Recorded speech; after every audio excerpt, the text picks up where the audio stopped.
Good morning, students. Now, this is my fifth session in this chapter acid, base, and salt. And what are the objectives for the today's session? Today, we are going to learn about how strong are acid or basic solutions. Acid और basic solutions बच्चों कितने strong होते हैं ये हमें कैसे पता चलेगा and what is the importance of pH in everyday life, यानी आज हम पीएच के बारे में भी पढ़ेंगे।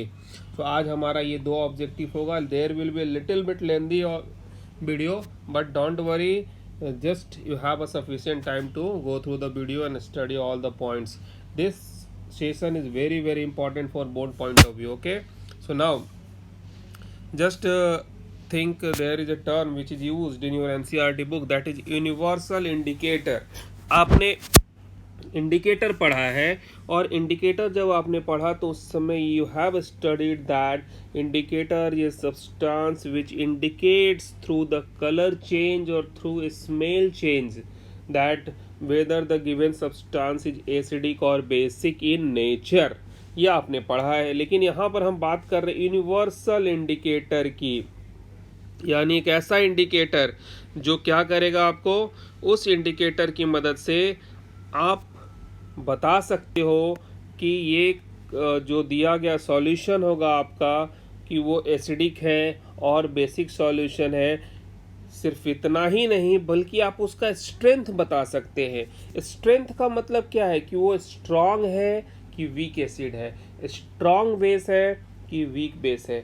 अब आप पूछोगे या आपके मन में आ रहा है कि स्ट्रांग एसिड या वीक एसिड होने का मतलब क्या है। बच्चों, जब आप वाटर में, आप जानते हो कि एक्वस मीडियम में एसिड कौन सा आयन प्रोड्यूस करता है, हाइड्रोजन आयन प्रोड्यूस करता है।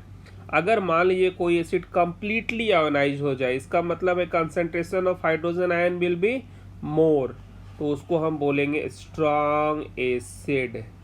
और अगर मान लीजिए इसी तरीके से बेस का आपने नेचर पढ़ा है कि base produces hydroxide ion in aqueous solution, और if a base dissociates completely in aqueous medium then it will produce more and more hydroxide ions and it is called strong base। तो जो universal indicator है बच्चों, it indicates by color change whether the solution is how much acidic और basic, उसके strength के बारे में हमें बताता है। यानी जैसे आपने लिटमस पेपर पढ़ा था, फिनोल्फ्थलीन पढ़ा था, मिथाइल ऑरेंज पढ़ा था, आपने जस्ट ये देखा था कि वो एसिडिक है या बेसिक है, but we can't get idea about their strength कि वो स्ट्रांग है या वीक है। ये आपको यूनिवर्सल इंडिकेटर से पता चलेगा।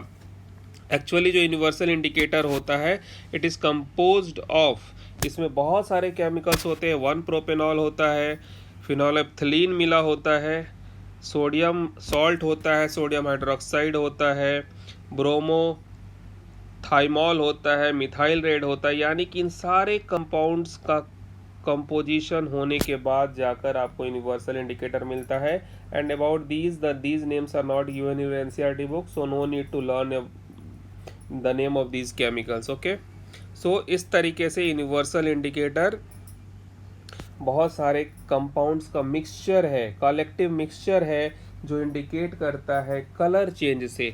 अब आप आगे देखोगे कि कैसे वो कलर चेंज शो करता है। देखिए इंडिकेटर्स, यूनिवर्सल इंडिकेटर आपको इस तरीके से बॉटल में मिलेगा, ठीक है। इसके ऊपर देखो लिखा हुआ यूनिवर्सल इंडिकेटर, पीएच कहाँ से कहाँ तक वो चेंज करके बताएगा वो लिखा है। यहाँ पर देखो यूनिवर्सल इंडिकेटर है। इस तरीके से वो पेपर स्ट्रिप के रूप में भी आता है, ये भी यूनिवर्सल इंडिकेटर है। जब इसको आप एसिडिक मीडियम में डालोगे तो इसका कलर कुछ और आएगा, बेसिक मीडियम में आप जब इसको डीप करोगे तो कुछ कलर और आएगा। तो ये कलर जो चेंज होता है, आप यहाँ एक व्हील देख रहे हो, इस व्हील में आप देख लो जो यहाँ पर 1 लिखा गया है ये रेड कलर का है, जो 14 लिखा गया है उसको देखिए वो पूरा ब्लूइश हो गया है। तो आगे चर्चा करेंगे हम पीएच क्या है, तब इसके बारे में और बातें करेंगे। नाउ अगर यूनिवर्सल इंडिकेटर में अगर आप इस तरीके से कलर चेंज ऑब्जर्व करो, आपको जैसे रेड दिखाई दे, फिर धीरे धीरे या ऑरेंज हो जाए, येलो हो जाए, और if you are shifting towards the green, तो यहाँ से यहाँ तक यानी ग्रीन की तरफ आप शिफ्ट करेंगे। जरा नीचे वाले में देखिए, यानी कि 1 to 6 जो 0 to 6 लिखा गया है, एक्चुअल में इस तरह का जो कलर ऑब्जर्वेशन होगा वो एसिडिक मीडियम के लिए होता है, एसिडिक के लिए होता है। अगर आपको ग्रीन कलर मिलता है तो वो न्यूट्रल सॉल्यूशन है, नीदर एसिडिक नॉर बेसिक। और फिर फाइनली आपको वॉयलेट और ब्लू कलर ऑब्जर्व होता है, इसका मतलब है वो बेसिक सॉल्यूशन है। तो आपको सॉल्यूशन में बच्चों एसिड क्या प्रोड्यूस करता है, हाइड्रोजन आयन प्रोड्यूस करता है। इसी हाइड्रोजन आयन के कंसंट्रेशन के ऊपर डिपेंड करता है कि whether the solution is more acidic, less acidic और it will be basic in nature. तो एक स्केल डेवलप किया गया, इसको हम पीएच स्केल कहते हैं। पीएच वर्ड का क्यों आया? पी का मतलब होता है पोटेंस, पोटेंस का मतलब हो गया it is called power, power of what, power of hydrogen ion. यानी आपके सॉल्यूशन में हाइड्रोजन आयन का जो कंसंट्रेशन होगा उस कंसंट्रेशन के बेसिस पर आप बता सकते हो, निकाल सकते हो कि what is the pH value. मैं आपको यहाँ पर पीएच वैल्यू निकालना सिखा देता हूँ। जैसे मान लो कि अगर आप कहते हो कि हाइड्रोजन आयन का कंसंट्रेशन, कंसंट्रेशन को बच्चों इस तरीके से स्क्वायर ब्रैकेट में रिप्रेजेंट करते हैं। If some chemical substance its concentration should be represented like this, hydrogen ion suppose it is hydroxide ion, then इसका कंसंट्रेशन आप इस तरीके से स्क्वायर ब्रैकेट में डालने का मतलब हो गया it is called concentration of hydrogen ion. इसको आप क्या बोलोगे? Concentration of hydrogen ion. तो ये अगर आपको मान लो हाइड्रोजन आयन ने कंसंट्रेशन दिया है 0.1 m, if it is given 0.1 m, m unit है, तो इसका मतलब हो गया 10 to the power -1 m। मैं आपको यहाँ फार्मूला बता देता हूँ। pH निकालने का फार्मूला होता है -log 10 to the power, अब यहाँ पे 10 -log हाइड्रोजन आयन कंसंट्रेशन, यहाँ पर क्या होगा? हाइड्रोजन आयन का कंसंट्रेशन। अब ये आपने लॉगरिथम पढ़ा नहीं है, आपको जस्ट यहाँ पे कोई एप्लीकेशन इसका नहीं है, यहाँ आप सीख लो। तो -log हाइड्रोजन आयन का कंसंट्रेशन यहाँ कितना है? 10 to the power -1, तो आप लिखोगे 10 to the power -1। अब आपको एक फार्मूला मैं यहाँ बता देता हूँ, उस फार्मूला का सिर्फ आपको यूज़ करना है और ज़्यादा कुछ एप्लीकेशन नहीं है।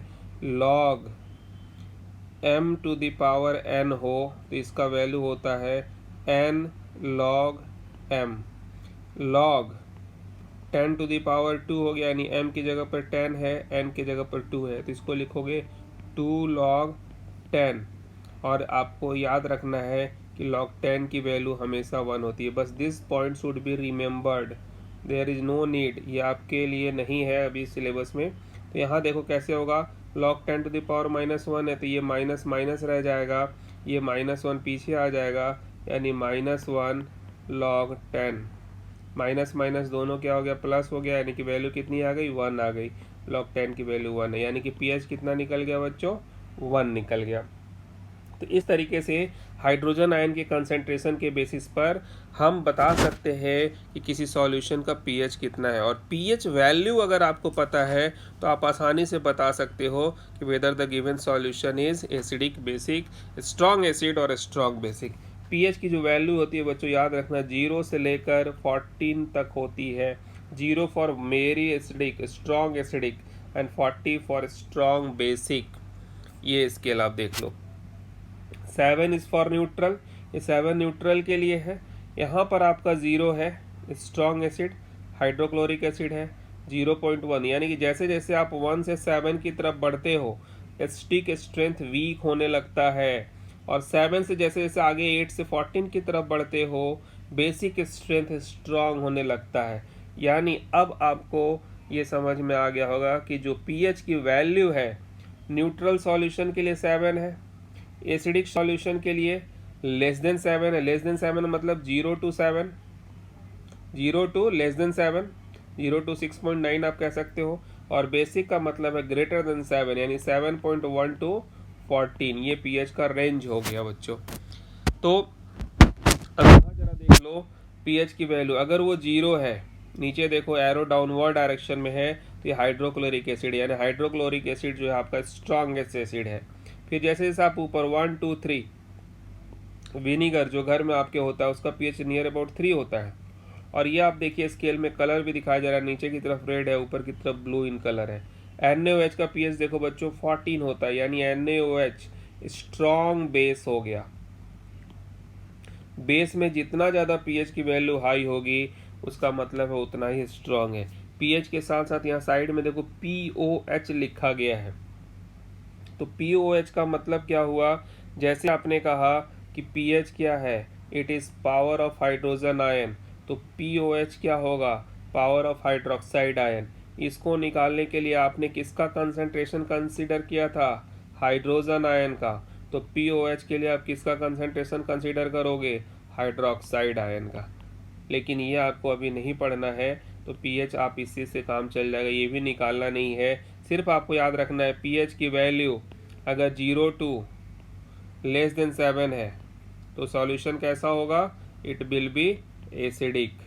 जीरो जितना ज़्यादा वो जीरो की तरफ होगा, मान लो अगर आपसे कहा जाए ए और बी कम दोनों एसिड है, ए का जो पीएच है, the pH of A is given 2 and the pH of B is given 5, तो इसमें मोर एसिडिक कौन होगा, ऑब्वियसली लेस वाला, ये मोर एसिडिक होगा।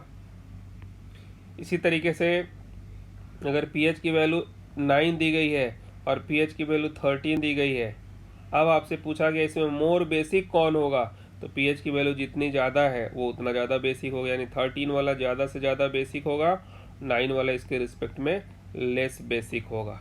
Is it clear? ओके, अब यहाँ से आप आगे बढ़िए। देखिए अगर आपका हाइड्रोजन आयन का कंसंट्रेशन 10⁻0 है तो पीएच की वैल्यू 10⁻0 का मतलब 1 आएगा। 10⁻0 तो ये तो वैल्यू 0 हो गया नहीं, लेकिन उसका कंसंट्रेशन कितना होगा, इट्स कंसंट्रेशन विल बी 1 मोल पर लीटर, ठीक है ना। इसलिए इसकी वैल्यू 0 से लेकर 14 तक होती है और ये आपका कंसंट्रेशन वैल्यू है। देखो हाइड्रोजन आयन का कंसंट्रेशन 0.1 होगा तो पीएच का वैल्यू 1 आएगा।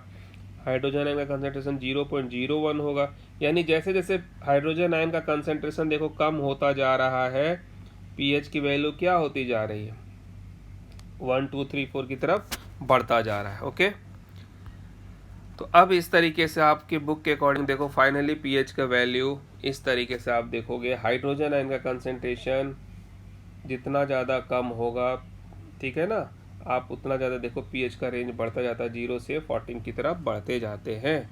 ओके, तो अब जो यूनिवर्सल इंडिकेटर है एक्चुअली उसमें क्या होता है, उसमें कलर चेंज आता है। आप किसी भी दिए गए सॉल्यूशन में उसको डीप करोगे, डीप करने के बाद उसका कलर चेंज होगा, कलर देखोगे और कलर देख के आप ये बता सकते हो कि वेदर इट इज एसिडिक और बेसिक। पहला तो आप इजीली बता पाओगे, अब उसमें यह भी बता सकते हो कि वो स्ट्रॉन्ग एसिड है कि वीक एसिड है, स्ट्रॉन्ग बेस है कि वीक बेस है। This colour chart is provided to you.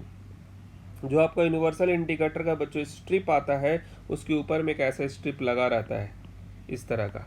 देखिए अगर मान लीजिए आपने डिप किया और आपको orange yellow colour like this इस तरह से मिला, इसका मतलब है पीएच नियर अबाउट 4 होगा। If you get green colour तो इसका मतलब है पीएच नियर अबाउट 7 होगा, ठीक है ना। और अगर वो रेड आता है इसका मतलब पीएच 0 1 हो सकता है, स्ट्रांग हो सकता है। तो अगर रेड कलर आपको अपीयर हो तो इसका मतलब है वो स्ट्रांग है, और अगर आपको ग्रीन कलर अपीयर हो तो इसका मतलब है कि वो ऑब्वियसली कहीं ना कहीं न्यूट्रल और एसिडिक प्रॉपर्टी उसकी वहाँ समाप्त होने वाली है। अब आपके बुक में एक एक्टिविटी दी गई है 2.11, उसकी हम यहाँ पर डिस्कशन करेंगे। उस एक्टिविटी में बच्चों आपको डिफरेंट सॉल्यूशंस का पीएच वैल्यूज निकालना है। तो ये एक्टिविटी करके देखना होता है। जैसे आप देखिए डिफरेंट सॉल्यूशंस क्या दिए गए हैं, सैलिवास, बिफोर मील खाने से पहले, खाने के बाद, lemon juice, colourless aerated drink, carrot juice, coffee, tomato juice, tap water, 1 molarity NaOH, 1 molarity HCl।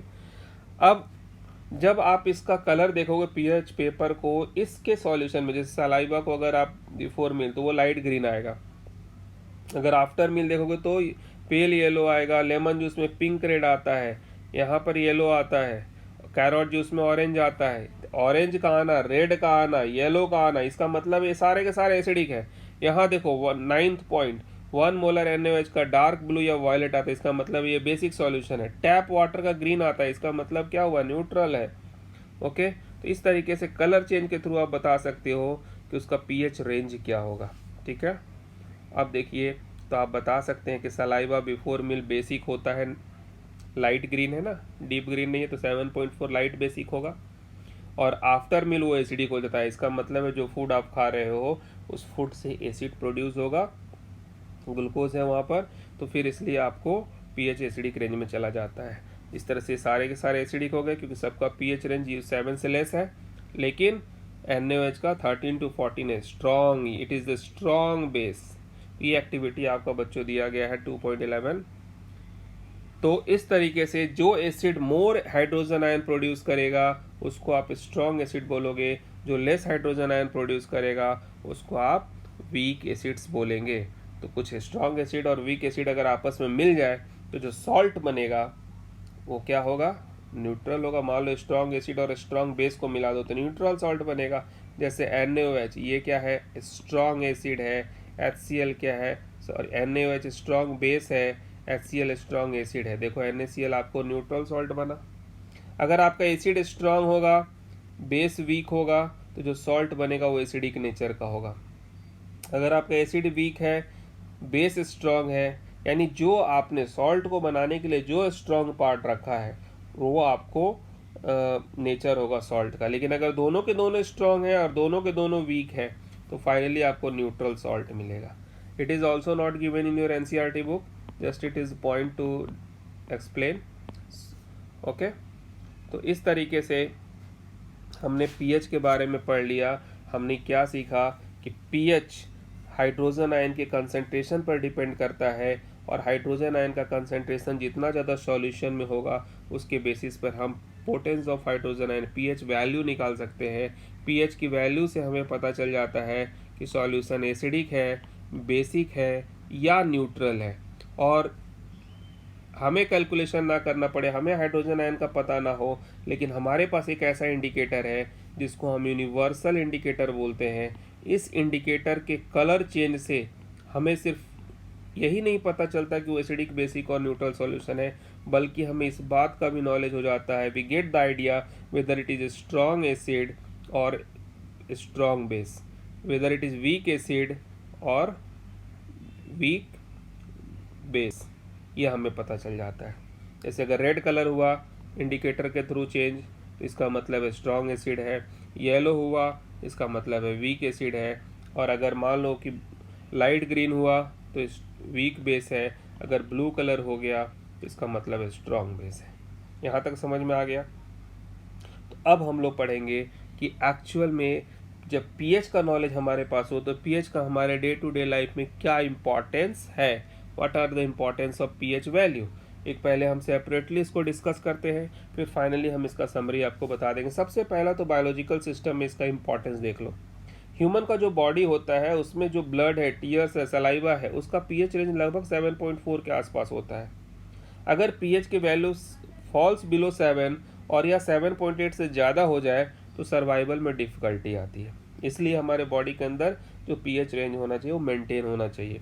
Plants के लिए भी, प्लांट्स को आप जहाँ ग्रो करा रहे हो तो plants grow only if soil has specific pH value. कुछ प्लांट्स ऐसे होते हैं जिनको कि एल्कलाइन सॉइल चाहिए, यानी कि उसमें सॉइल में थोड़ा सा बेसिक नेचर होना चाहिए, तो वो ऐसे प्लांट्स उसी तरह के सॉइल में ग्रो करेंगे। तो ऑब्वियसली प्लांट के ग्रोथ पर भी पीएच वैल्यू का सॉइल में होना इम्पोर्टेंस रखता है।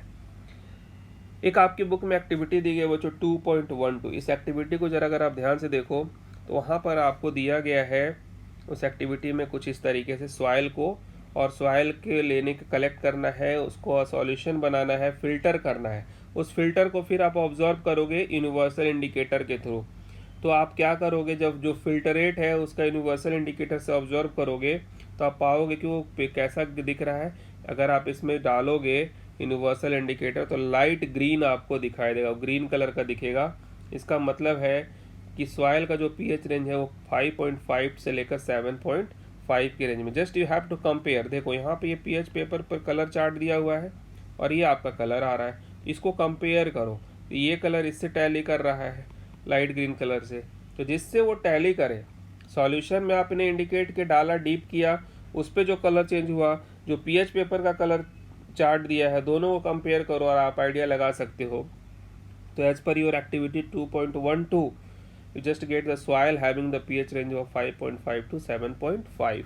इस रेंज में pH पेपर का वो आपको कलर दिखता है ग्रीन कलर का। ओके, pH का जो इम्पोर्टेंस है हमारे डेली टू डे लाइफ में, हमारे डाइजेस्टिव सिस्टम में pH का बहुत ज़्यादा इंपॉर्टेंस है।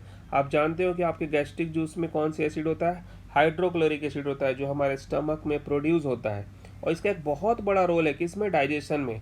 इसके बिना आपके फूड का डाइजेशन पॉसिबल नहीं होता, क्योंकि जो डाइजेस्टिव एंजाइम्स होते हैं जो स्टमक से रिलीज होते हैं, they are only facilitated in acidic medium. और जब एसिड बहुत ज़्यादा हो जाएगा, एसिडिटी जब हो जाएगी, तब आपको इनडाइजेशन की सिचुएशन आती है, इरिटेशन होता है, पेन होता है स्टमक में। और ऐसे इफेक्ट से बचने के लिए आप उसको न्यूट्रलाइज करते हो, इसके लिए आप एंटासिड यूज़ करते हो। एंटासिड के रूप में आप मिल्क ऑफ मैग्नीसिया जो बेसिक होता है, या जो इनो वगैरह लेते हो आप, ठीक है ना, उसमें माइल्ड बेस होता है जो आपके स्टमक एसिडिटी को न्यूट्रलाइज करता है। ओके, तो ये हमारा पीएच का इंपॉर्टेंस है डाइजेस्टिव सिस्टम में। उसी तरीके से pH is important in our tooth decay, जो आपके दांतों के अंदर क्षय होता है। आपका जो टीथ है उसमें जो इनामेल है, जो वाइटेस्ट पार्ट है, अगर वहाँ पर पीएच रेंज बिलो आपको लो हो गया, जैसे बहुत ज़्यादा चॉकलेट खाते हैं आप, उसमें एक्चुअली क्या होता है, आपका जो माउथ का पीएच है, वहाँ माउथ में जो बैक्टीरिया प्रेजेंट होते हैं वो क्या करते हैं? एसिडिक डिग्रेडेशन करते हैं, किसका? शुगर का। और जो एसिडिक वैल्यू है, पीएच वैल्यू है, वो आपके माउथ में जो है बिलो 5.5 अगर आ गया तो आपका टूथ डिके शुरू हो जाएगा। जो टूथ इनामेल है, जो highly strong substance, hardest substance, calcium hydroxyapatite का बना हुआ है, इससे बना है, वो एक तरह से कैल्शियम फॉस्फेट का ही क्रिस्टल फॉर्म है, जो सबसे हार्डेस्ट सब्सटेंस है। लेकिन अगर पीएच का रेंज लोअर देन 5.5 चला जाता है तो उसका भी डीके शुरू हो जाता है। इट मीन्स, इसीलिए आपसे कहा जाता है कि जब आप खाना खाते हो उसके बाद भी आपको ब्रशिंग करना चाहिए, ताकि जो फूड पार्टिकल्स ऑलरेडी आपके माउथ में है एटलीस्ट वो क्लीन हो जाए। Otherwise what will happen, bacteria will degrade the sugar present in the food particle and the pH value of your mouth will comes below the value 5.5 and there may be the possibility of tooth decay. So pH is important in this case also. pH का एक और importance है plants और animals में। अगर देखिए आप, यहाँ दो पिक्चर आप देख लो, ये नीटल प्लांट है और यहाँ पे देख लीजिए सब बी बाइटिंग है। जब बी बाइट होता है, जब मधुमक्खी आपको काटती है, उस समय आप देखिए क्यों काटती है, वो अपने सेफ्टी के लिए।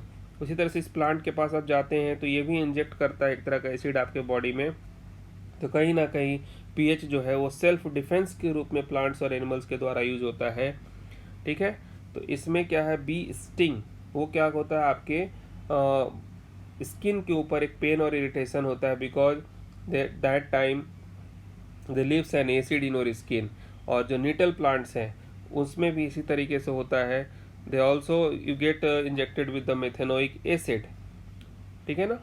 तो इनसे रिलीफ पाने के लिए what should be, we should apply some mild base on the skin. मान लीजिए अगर आपको कभी ऐसा इरिटेशन हो, घर में खाने वाला सोडा हो, उसको लेके आप रबिंग कर लीजिए, will get relief. Why? Because the acid which is present on the skin surface may get neutralise with the base. इस तरीके से अगर कहा जाए तो फाइनली हम summary of importance of pH को 2-3 पॉइंट में लिख सकते हैं। This is the very important part, ये एग्जाम में आपसे पूछा जा सकता है। Plants and animals are sensitive to pH, soil pH level is important for growth of plant, it is important to maintain pH of our digestive system for the proper digestion, pH may cause a change in may causes the tooth decay, and it is important for the self defense by animals and plants. So these points should be written, very very important। p importance of pH बच्चों इस exam में पूछा जाता है। Is it clear? तो इस तरीके से आज का जो हमारा टॉपिक था उसमें हमने पीएच के बारे में पढ़ा। हम लोगों ने पढ़ा कि एसिड का अगर स्ट्रेंथ पता करना हो तो उसके लिए हमारे पास इंडिकेटर है, that is called universal indicator. और किस तरीके से पीएच हमारे डे टू डे लाइफ में इंपॉर्टेंट है उसके बारे में हम लोगों ने पढ़ा। At the end of the session these are the some questions from your NCERT book, you have to solve these questions, question 1 2 3 4, these 4 questions are given to you, you will solve it, okay। So once again I think all the concept taught today is clear to all of you. If any kind of doubt you may ask to me. Thanks for watching. Okay, like and subscribe. and do all the work